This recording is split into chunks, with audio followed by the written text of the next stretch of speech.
அண்ணே திருமாவளவன் அண்ணன் இன்னைக்கு அவருக்கே ஒரு சீட்டை குறைக்க போகிறாங்க. 6 சீட்டில் நின்ன திருமாவளவன் அண்ணன் இன்னைக்கு ஒரு சீட்டு குறைக்க போகிறாங்க. அவரே எப்படா வெளியே வரலான்னு யோசிச்சுட்டு இருக்கிறார். கவுண்டம்பாளையம் தொகுதியினுடைய மரியாதைக்குரிய சட்டமன்ற உறுப்பினர் அண்ணன் PRG அருண்குமார் அவர்கள், சிங்கை தொகுதியினுடைய சட்டமன்ற உறுப்பினர் மரியாதைக்குரிய அண்ணன் KR ஜெயராமன் அவர்கள், எங்களுடைய மாவட்ட தலைவர் அண்ணன் ரமேஷ்குமார் அவர்கள், நந்தகுமார் அண்ணன் அவர்கள், எங்களுடைய மண்டல் தலைவி எல்லாரும் இங்கே இருக்கிறாங்கன்னா, தெருமுனை பிரச்சார கூட்டம் இந்த பகுதியில் தேசிய ஜனநாயக கூட்டணி சார்பாக இங்கே நடத்தி முடித்திருக்கின்றோம். நம்முடைய கூட்டணி கட்சியினுடைய எல்லா தலைவர்கள் தொண்டர்கள் பங்கேற்றிருக்கின்றார்கள். 3 பூத் அளவில் நடக்கக்கூடிய கூட்டம்.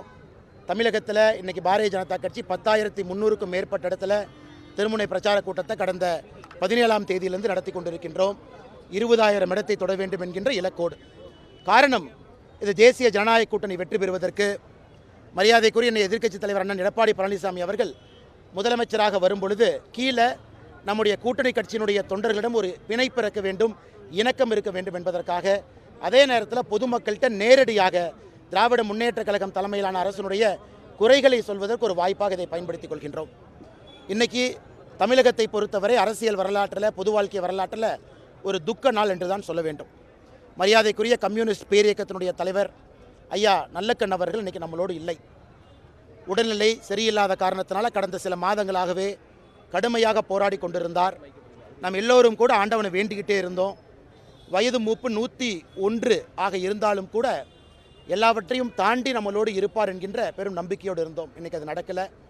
ஒரு அரசியல் தலைவருக்கான முழு இலக்கணம் இருக்கக்கூடிய தலைவர் ஒரே ஒரு முறை தேர்தலில் போட்டியிட்டாங்க. அதுவும் 1999 கோயம்புத்தூர் இந்த பாராளுமன்ற தொகுதியில் போட்டியிட்டாங்க. அன்றைக்கி ஐயா வெற்றி வாய்ப்பு இழந்தாங்க. அன்னைக்கு ஜெயிச்ச நம்முடைய அண்ணன் CP ராதாகிருஷ்ணன் அவர்கள் இன்றைக்கி குடியரசு துணைத் தலைவராக இருக்கிற அண்ணன் சொன்னாங்க, நான் ஜெயித்திருந்தாலும் கூட இன்றைக்கி வேதனைப்படுறேன்.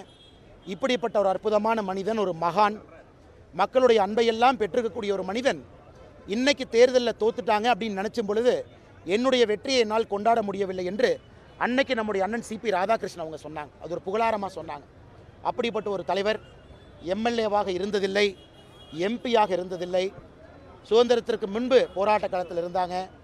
சாண்டு மைனிங்க்கு எதிராக கடுமையாக போராடியவர், மக்களுடைய குரலாக தொடர்ந்து பேசியவர். 101 வயசு, எந்த அரசியல், எந்த அரசாங்க பொறுப்பிலும் இல்லாத ஒரு மனிதர் மக்களுடைய அன்பை மற்றும் பெற்று ஒரு மகத்தான ஒரு அரசியல் இலக்கணமாக இருக்கக்கூடிய நல்லக்கண் ஐயா அவர்களுக்கு எங்களுடைய மரியாதை கலந்த அஞ்சலிகளை இந்த நேரத்தில் தெரிவித்துக் கொள்கின்றோம். அவருடைய அரசியல் வாழ்வு, அவர் வாழ்ந்த விதம் எங்களை போன்ற மனிதர்களுக்கு ஒரு பெரிய ஊக்கத்தை கொடுக்கும். அவருடைய வழியில் பயணம் செய்வதற்கு ஒரு பெரும் உந்துதலாக ஐயா இருப்பார் என்கின்ற முழு நம்பிக்கை எனக்கு இருக்குது. ஆனால் எதுவுமே இல்லைங்கன்னா, நம்ம தலைவர்கள் இருக்கிறாங்க, நம்ம மாநில தலைவர் இருக்கிறாங்க நயினார் அண்ணன், பியூஷ் கோயல் அவங்க வர இருக்கிறாங்க 26, 27.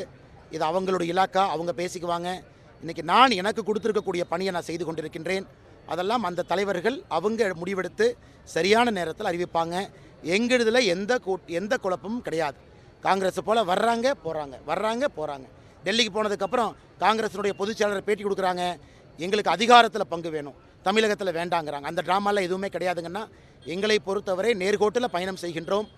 என்ன சொல்லணும், எப்படி சொல்லணும் என்பதற்கு தலைவர்கள் இருக்கிறாங்க, அவர்கள் பார்த்து கொள்வார்கள்.